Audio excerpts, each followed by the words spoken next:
सुप्रभात मंडळी. मी नीलिमा पटवर्धन आणि एक छानशी गोष्ट सांगणार आहे. गोष्टीचं नाव आहे प्रसाद. कोणी लिहिली आहे ती माहिती नाही, पण खूप छान आहे गोष्ट, म्हणून तुमच्या सगळ्यांच्याबरोबर शेअर करते आहे. तर सुरू करते. एका छोट्याशा गावात गेलो होतो. निवृत्त शिक्षकाचा सत्कार होता. ग्रामस्थांनी छान तयारी केली होती. चहापाणी झालं. हाती थोडा वेळ होता. लोक जमू लागले होते. गावातला तरुण म्हणाला, थोडा वेळ आहे, भैरीच्या देवळात जाऊन येऊ. माझ्यासोबत आलेल्या मित्राला देवळात जाण्याची गोष्ट फारशी आवडली नाही. त्याच्या चेहऱ्यावर दिसतच होतं तसं. मी निघालो तसा तोही निघाला. देऊळ म्हणजे खोपटंच होतं. फार जागृत स्थान आहे सर, सगळं गाव मानतं, गावातला तरुण म्हणाला. माझा मित्र कसंनुसं हसला. देवळात गेलो. मी नमस्कार केला. गुरुवानं प्रसाद दिला. मी पाया पडून प्रसाद तोंडात टाकला. मित्राच्या हातात प्रसाद तसाच होता. त्यानं पहिल्यांदा वास घेतला, मग निरखून पाहिलं. न खाता त्यानं हळूच तो प्रसाद एका दिवळीत ठेवला. मी प्रदक्षिणा घातली. गुरव म्हणाला, बरं केलं तुम्ही सत्काराला आला. तो गुरुजी फार भला माणूस. सगळं काव शानं केलं त्यानं. कुठं अडू द्या नडू द्या, देवासारखं गुरुजी पळत येणार. पण नशिबानं त्यांना न्याय दिला नाही. गुरुवाच्या या वाक्यानं मी कान टवकारले. गुरुजींचं जीवन समजून घेण्यासाठी गुरुवाला 1-2 प्रश्न विचारले. गुरुजींची जीवनकथा ऐकून मी अगदी स्तब्ध झालो. तरुण मुलगा अकाली गेला. लग्न झालेल्या मुलीचा संसार मोडला. मुलगी माहेरी आली. बायकोला दोन्ही धक्क्यांनी वेड लागलं. तिला सावरून उभी करून गाडी रुळावर येत होती तेव्हाच मुलीनं जीव दिला. एकमेकांच्या आधारानं ते दोघे उभे राहिले. सारं गावच कुटुंब बनवलं.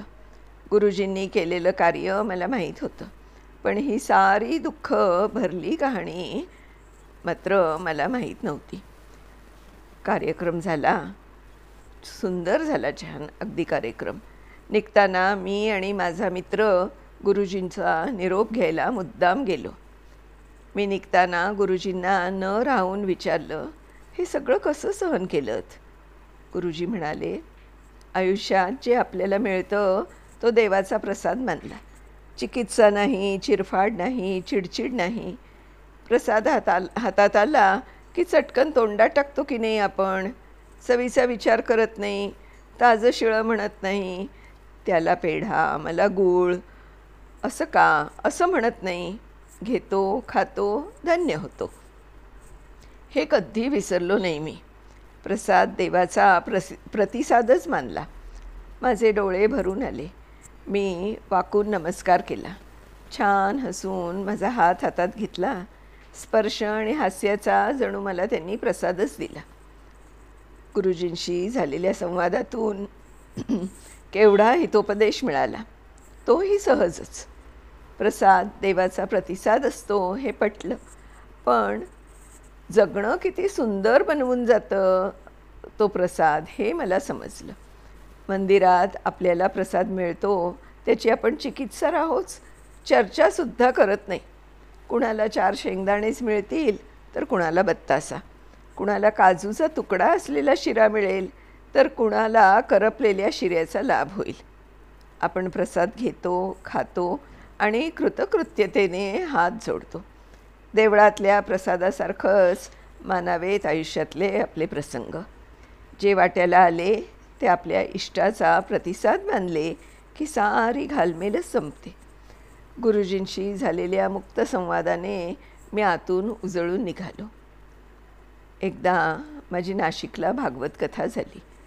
सांगता झाली तेव्हा सर्वांना प्रसादही दिला. सारी आवरावर झाल्यावर एक वृद्धा आली. म्हणाली, प्रसाद कधी मिळेल? सारे जिकडचे तिकडे झाले ते कळल्यानंतर ती खट्टू झाली. तेवढ्यात त्या कार्यालयात असणारी एक महिला म्हणाली, थांब मावशी, एक लाडू आहे, देते तुला. वृद्धेला आनंद झाला. बुंदीचा लाडू हातात घेऊन तिनं कपाळाला लावला आणि लाडवाचा एक तुकडा घेऊन उरलेला लाडू परत देत म्हणाली, पुन्हा कुणी आलं तर यातला खणभर त्यालाही देता येईल. कुणी असंच जायला न गं. प्रसाद जीव निवण्यासाठी पाहिजे, पोट भरण्यासाठी नाही. मला तिचे पाय धरावेसे वाटले.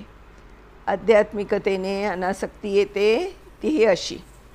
मन प्रसन्न असेल ना तर मनाने नाही कणानेही समाधान लाभतं, हे त्या वृद्धेच्या संवादातून उलगडलं. परमार्थ तरी वेगळं काय शिकवतो? आयुष्यातला प्रत्येक क्षण भगवंताचा प्रसाद म्हणून स्वीकारला तर सारे तणाव, सारं वैताग संपून जाईल. जगणं प्रासादिकच होईल. बीजात सारा वृक्ष सामावलेला असतो, तसा कणाकणात ब्रह्मांडव्यापी आनंद कोंदटलेला असतो. पण आपण हव्यासापोटी ब्रह्मांडच अख्खं खिशात घालायचं म्हणतो. मग हट्ट सुरू होतो. आणखी मिळवेन, खूप मिळवेन, जास्तीत जास्त मिळवेन. शेवटी ओंजळ रिक्तच राहते. असे निराश होण्यासाठी आपल्याला आयुष्य मिळालेलं नाही, तर खरं तर आपलं आयुष्य हाच महाप्रसाद आहे. एकदा ते मिळालं म्हणताना आणखी काय हवं? आता मिळवायला नव्हं तर वाटायला शिकलं पाहिजे. तळहातावर मिळालेला गोपाळकाला स्वतःसाठी थोडा ठेवून कण कण सर्वांना वाटायचा असतो. देता यायला लागलं की आपणही कृष्ण होतो. परमार्थ म्हणजे जवळचे उत्तम सगळ्यांना देणं, थोड्यातलाही आनंद घेणं, आपले अश्रू रुखून हसण्याचं चांदणं पसरणं. बस हव्यास आणि हट्ट सोडण्याची तयारी करायला पाहिजे. खरं आहे ना? मला तरी पटलं आहे मंडळी. माझी खात्री आहे तुम्हाला सगळ्यांना पण हे नक्की पटेल की देता यायला लागलं की आपणही कृष्ण होतो. देता येणं हे फार महत्त्वाचं आहे. पुन्हा अशाच एका छानशा गोष्टीसह भेटूया. तोपर्यंत नमस्कार.